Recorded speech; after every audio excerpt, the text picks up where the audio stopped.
Welcome to Birmingham in the British GP, the first round of the 2023 season. Obviously, we have our two reigning champions here, as well as some of the top competitors for the 2023 season, and our CEO of SX Global, Mr. Adam Bailey. Introduce you to who we have here on our panel, kicking things off with Dean Wilson and Max Anstie, right next to Adam here, who are with the Firepower Honda Squad. Our reigning WSX champion, Ken Roczen with PMG Suzuki. We have Shane McElrath and Colt Nichols. Shane, of course, our SX2 champion from last year. They're with Rick Ware Racing. And our new ambassador for the series, two-time champion from the States, Chad Reed, who will also be working with Jeff Emig and Kristen Beat alongside me on our TV crew. So welcome, Chad, to the TV business. To the dark side you come. Okay, we have 6 races this year in 2023 as we kick off our first real season of World Supercross, which we're all very excited about. New addition to the schedule just announced this past week or so that we'll be going to Abu Dhabi, along with Dusseldorf, Germany, Vancouver, Canada, Singapore, and Melbourne, Australia. It's going to be a tremendous season as we go around the globe. We're going to open this up for panel discussion. Please feel free to raise your hand. I'll call on you. We'll get a microphone to you. You can ask any questions you like of any of our guests. When we're done here, we're going to be going down to the locker room for a special photo opportunity down there, and then out into the grandstands where we'll also have more photo opportunities and a chance for you to do some one-on-one questions and get some great shots of the racetrack. Okay? Sound good? All right. Thank you, Jeff. Glad you're playing along. Let's go ahead and raise some hands and let's get some questions. Anybody? It is a press conference. Feel free to do so. Okay, go ahead. Max, this one's for you, mate. You probably had your best Supercross season, I guess the first part of the year in Supercross. So is the proof in the pudding for you in terms of doing Supercross all year? And I guess how did last year's championship roll into the American series, and then how does that roll into this series coming up? Yeah, I think I think the main reason for the Supercross year-round kind of thing was, you know, I missed a lot of years of Supercross when I was racing the MXGPs. You know, I've raced 450s over there for years, and then when I came to America, I realized that I want to be successful in Supercross. But I'm missing years of experience, especially in the 450 class. And you know, luckily the way things work out. I mean, I've been around the pits long enough to be able to race this 250. Martin Davalos, Yuriv Konski, they called me and it was like, man, give this 250 a shot. Let's go and race and be competitive in the 250 class. And I was like, man, I'm not sure in the beginning.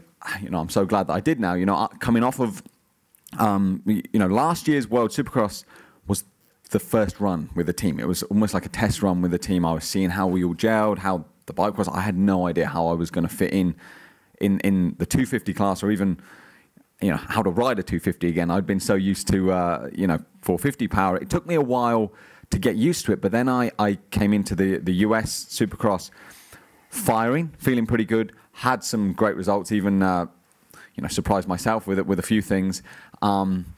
And that momentum has kept rolling. The bike's relatively similar. They've upgraded some things. I'm, you know, super grateful for Marty, for the whole team's effort, dynamic, the way that we all work together. And yeah, coming into this this second year of World Supercross, I feel like I'm in a really good spot with the bike. I've enhanced my skills and technique with the Supercross way of, you know, the craft, the Supercross craft. At the end of the day, you know, I've done enough outdoors in my career. I'm happy with Supercross, and being a part of this World Supercross is something very special. Obviously, first round here for me, being at home in England, and also, yeah, just being able to race Supercross under the lights. It's always been the dream. So I feel like we're in a good position and ready to go racing on Saturday night.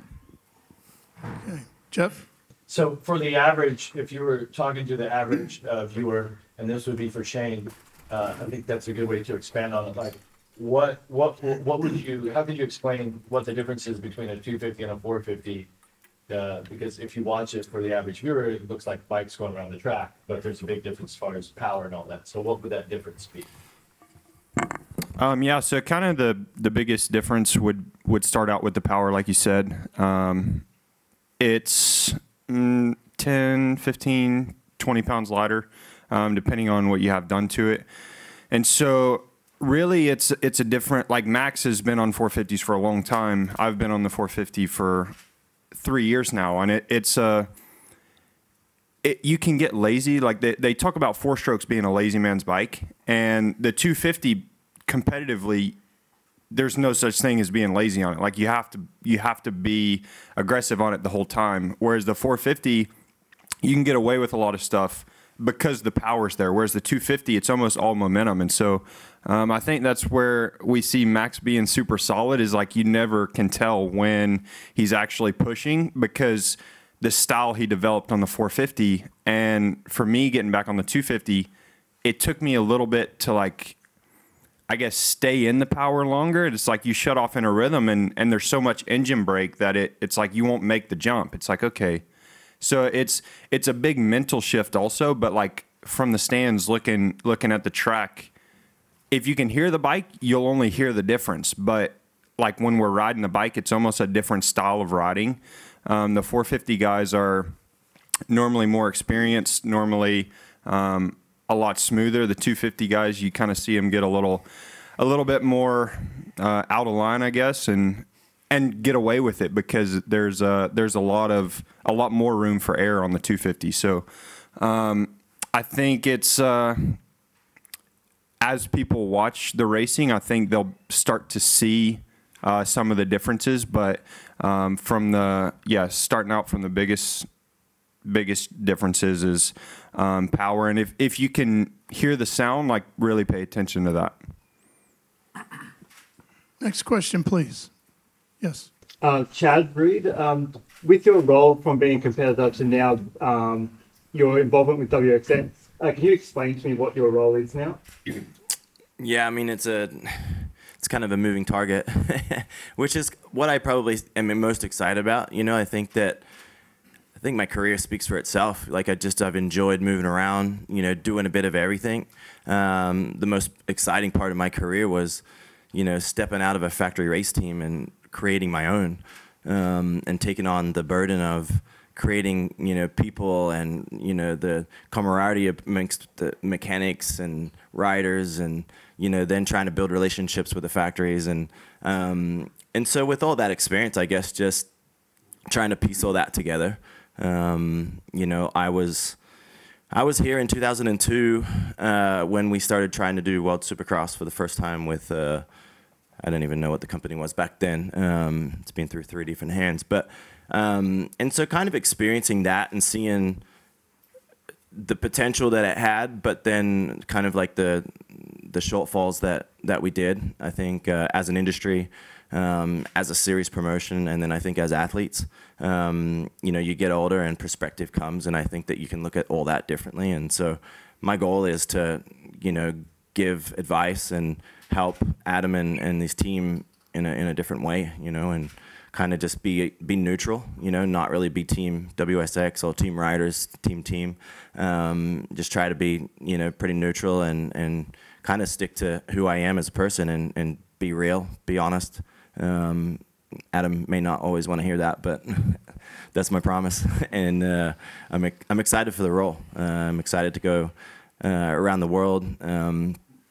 You know, in a lot of ways, I'm jealous, you know, like what these guys are getting and the opportunity they're getting.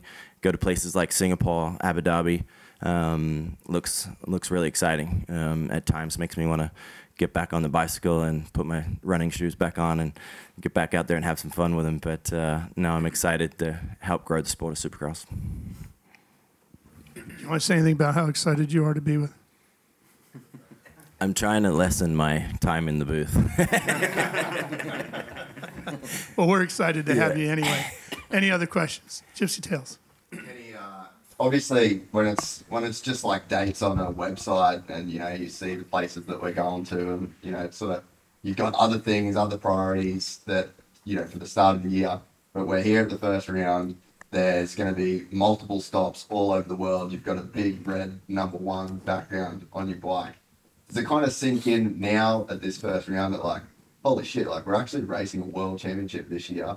We got races all around the world, and I'm the dude to beat going to your home country in Germany. Like, does it sort of start to feel real? And like, what's the excitement like now that we're actually in the stadium?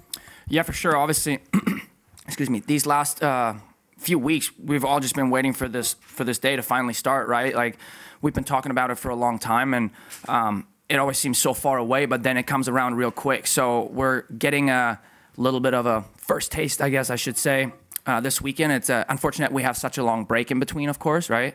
But overall, I wish we could have the races closer together. But looking at the races as a whole, going to all these different places, that's what I grew up doing, racing European Championship and GPs. And I've done the same thing for a long time in the U.S. You know, it was a little monotonous for me, January through September, the same deal. And this year I wanted to give this a shot for doing a Supercross only deal, and I would do that decision over and over again. And yeah, I just can't wait to get this thing started and go into places that I've never even been to. I've always said once I retire, I want to travel to a bunch of different places, since that's what I was used to back in the day.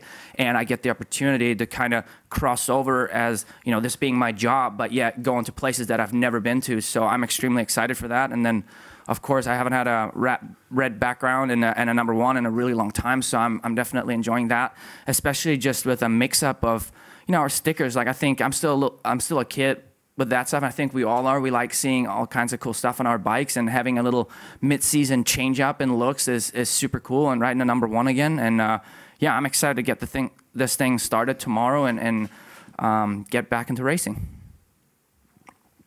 Next question. Jess? Colt, how are you feeling about entering the World Supercross as opposed to things you have done in your first time out there doing this? Yeah, I mean, I'm very excited. It's, I mean, new adventure kind of for everybody. You know, this first season with 6 full rounds instead of 2, and just a really cool concept. You know, like these guys have kind of touched, to do kind of a Supercross only schedule for me was cool. And this Supercross season, rookie year on the 450, it was new, exciting, you know, something I'd never done. So we're kind of tackling a lot of things all in one year. So to come here, be on a 450 again, and, you know, race against, I feel like, a really good competition. We got a good bike with the Rick Ware Racing team, and I'm just excited. It's, you know, I get to travel the world, you get paid to do it, and, you know, get to race on the weekends. So what could be better than that? But I'm very, very excited. Like I said, it's been something I've wanted to do for a while. Even last year, I wanted to be a part of this whole deal. It didn't work out, but I knew for sure if I had an opportunity to do this again, I really wanted to do it. So, man, I'm just pumped to be here. I'm pumped Rick and all the guys wanted me to come back, and yeah, I'm just excited to get this thing going. Next. Jeff? Dean Wilson, we had a conversation yesterday, and you were talking about how you really are feeling as good on the bike as what you've felt in a long time. So if you could just expand on that, what's been going on? Yeah, I think just half of it is being healthy for as long as I have been. Unfortunately, I had a lot of injuries. Had that injury last year where I had a hole in my bum. So I had to heal up from that, and it wasn't just that though. I bled out really bad, and I like became anemic, and I really had to build my body back up. So so far it's been a good year. It started off slow, and I've really just worked on everything, and not just my riding, but my health, and yeah, I just feel like I'm in a really good place, and I'm just very grateful to do, you know, this World Supercross. It's like what Kenny said, to be able to go to these different countries. You know, this one being like a home race for me and Max, and I got family coming up from Scotland, which is really cool. And then just going to all these different countries and exploring, and, you know, getting to see different cultures and stuff like that. It's awesome. So yeah, excited to be in the series, and I'm feeling good, and I'm excited for it, which is nice. I haven't really felt excited and like really rejuvenated like this in a while. So yeah, it should be good. Well, thanks for last year's highlight. Light the candles for us one of these. That would be nice. That would be nice. I haven't won in a long time, so you know, you never know, but that'd be nice. Well, I haven't said that in a while, so I'd be happy to say it for you, Dean, if we can do it. Okay, who's anybody else? Yes. Question for Ken. Ken, on the format for World Supercross, do you have to adjust your practice schedule, or any of you guys, compared to the MMA? And what do you think of the format here, the shorter races? I think I would start off answering this question as for us guys being on the East Coast, it's a little tough during the summer. In Florida, it rains a lot, right? So I've been riding a lot of motocross in the last couple of weeks or since High Point. And I've had a day of supercross on Tuesday, which I feel like motocross transitions over to supercross pretty well compared to racing or riding supercross and going into a motocross track. So I'm confident that I'll be fine. And so, of course, with the format being a little different, you know, you try and get used to the 3 races, things like that. It's been extremely hot all over the East Coast, so that obviously puts up a whole other challenge. But other than that, I've been kind of running my own program and do as I please. And you know, this whole workout and strength training, all that, I've kind of used it as a hobby lately and been really enjoying it. I think that's the foundation for success. And yeah, so we adjust little things, but I think mainly it would be the riding side of things, just because we do 3 mains instead of 1. And yeah, so I've been riding a lot of motocross and just trying to stay healthy and trying to stay ready. Anybody else? Gypsy. Chad, can you speak about the depth in both classes? But I mean, in particular, I think the 450 class is pretty stacked. I mean, both classes are stacked from where I'm sitting. But for you, as someone that has a really, really good idea of the landscape racing with a lot of these guys, yeah, maybe speak a little bit on the depth of the series. And like, are we going to see this thing come down to the last round? Like, is there going to be some pretty gnarly championship battles coming, do you think? Yeah, I think the roll off of the last question to Kenny, I think the racing format, you know, it creates its own crazy. You know, look at Kenny last year. You know, it seemed like everything was falling into place pretty easy for him, and a flat tire, you know, almost took him out of it. So I think that, you know, understanding that they're back-to-back races like that, I think that, you know, takes some of the, you know, some of maybe Kenny's strengths of us looking at Kenny as the race winner in Supercross this season and multiple times other seasons. For me, I look at the lights class as a really exciting class.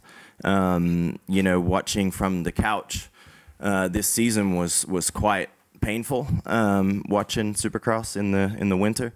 And it's kind of nice to see that the class that we have, I think, is quite a lot more competitive. I think that when you combine, you know, a series together and put the talent all in one race rather than splitting them up, I think allows for better racing. So for me, I think it's going to be exciting. I think the schedule will, you know, bring that excitement as well. So yeah, and you just never know. Like, I think that, you know, on subject, off subject, but for me, I sit and I look at guys, you know, and I've experienced Supercross only, you know, multiple times in my career, and you can feel these guys next to me because I've been there.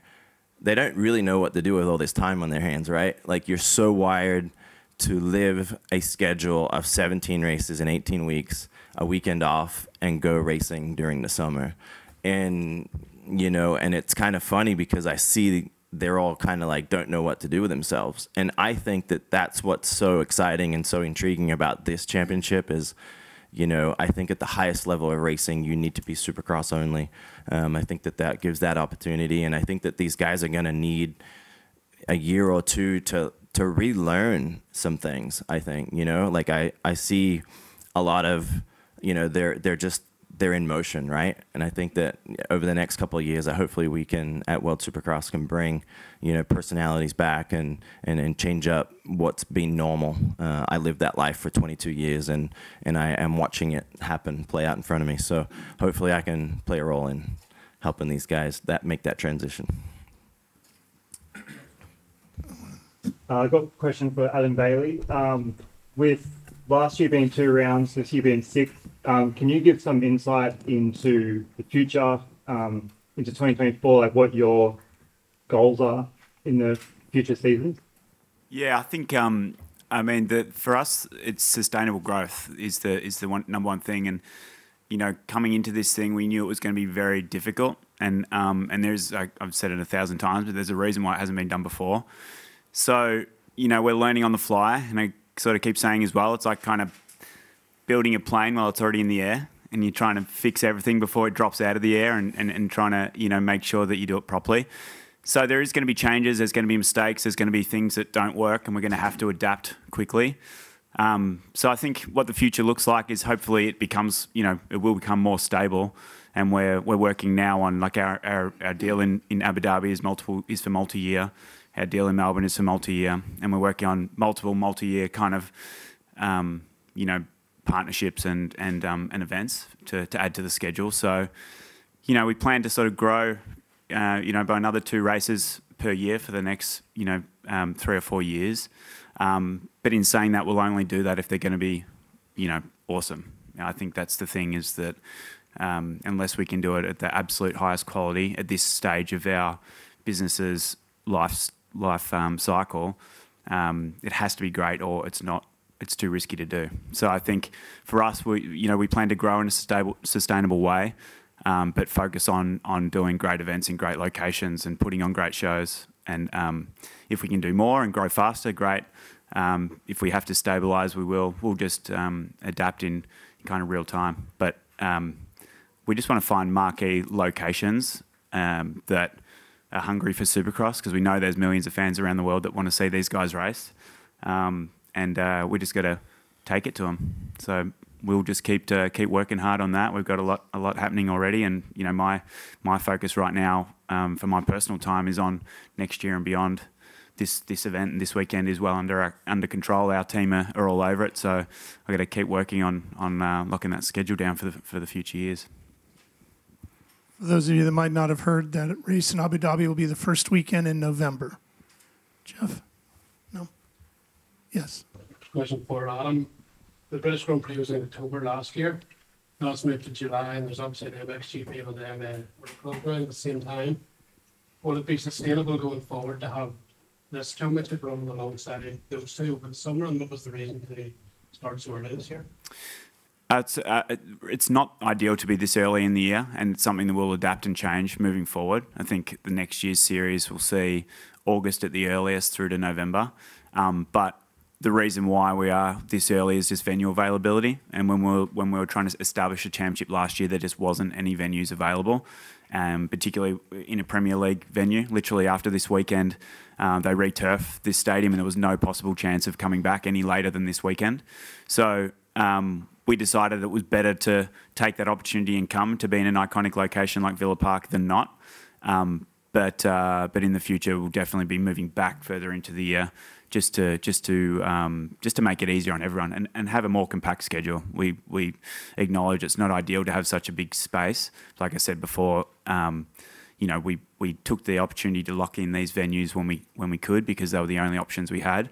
And now, as we continue to move forward, we'll be able to be a bit more selective, I think, and get the schedule that we really want. Anybody else? Just for any of the riders, there are some stops on the championship schedule that aren't really a traditional supercross, motocross, locations, specifically talking about like Singapore and Abu Dhabi. Anybody have any comments about racing? Well, Dean, you're going to go to sleep. He's so hard. But just, taking the championship and racing really in some uncharted territories. What's that like for you guys? Excitement, challenges, Go ahead, Shane. You got it. I think it's kind of like Adam said earlier. It's building it on the fly a little bit, and I think when we get there, obviously a lot of us, we don't really understand. Well, for myself, never leaving the States before last year during this championship, so to get to be here and see so many Max Anstie fans last year, and like people know the Supercross riders from outside the States, and that was big for me to see last year. Is like, outside of the U.S., people love their sport, whatever that sport is. And so when we get to other places, I think it's going to continue to build and spread along the way. And I think that's something that, especially for myself, I don't see right now, but I'm seeing it happen every place we get so far. So, yeah. Time for one more before I have to wrap. Anybody have anything left? I was just going to elaborate on ahead, Max. on Adam's answer. We are in June, July, and it's already raining a little bit out there, so you've got to be careful in England with coming to an open stadium. I did think could be a little keen, push it back any later. It could be a mudder for the first round, so I'm happy that the weather's gonna be all right. Yeah, England with an open stadium could be a little risky sometimes. Okay, we'll go ahead and wrap things up. Don't forget, we're going to go ahead now and make our way down to the locker room area, and we're going to have a great photo opportunity for all of our journalists down there. From there, we're heading out onto the stadium, and we're going to have some time for some one-on-ones out there, some more photos, and some more opportunity to chat, okay? Thank you for joining us this morning. Cheers. There's no hiding it. There is no hiding. Cheers.